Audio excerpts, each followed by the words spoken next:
All right, let's quickly recap what we've covered in this section. First up, Amazon EC2, your virtual servers in the cloud. We talked about how EC2 gives you the power to spin up and manage these instances, scaling them as needed. Remember those instance types and families?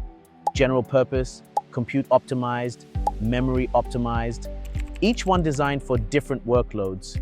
Choosing the right instance type is key for performance and cost.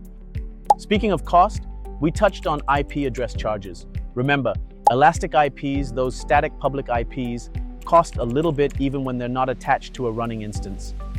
Private IPs, though, are generally free. Keeping an eye on your spending is crucial, so we also talked about setting up AWS budgets and monitoring your usage. Now security, super important. We introduced SSH for secure remote access to your instances, and instead of passwords, we use key pairs. We talked about thinking of it as a super secure handshake. You have a private key that you keep secret and a public key that AWS uses to verify your identity. We walked through generating your private key pairs and using them to launch an EC2 instance. Then we talked about security groups, your virtual firewalls for EC2. They control the traffic coming in and going out of your instances. You decide which ports and protocols are open, adding a vital layer of protection. We covered connecting to your instances using SSH, making sure to use your private key securely. And for a simpler option, we showed you AWS Instance Connect, which lets you connect right from your browser.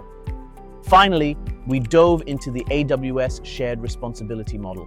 We talked about it being essential for understanding security in the cloud. We discussed how AWS takes care of the security of the cloud, the physical infrastructure, and how we as customers are responsible for security in the cloud, your operating systems, applications, and data. So, that's your quick recap of this section. Make sure you're comfortable with these concepts before moving on.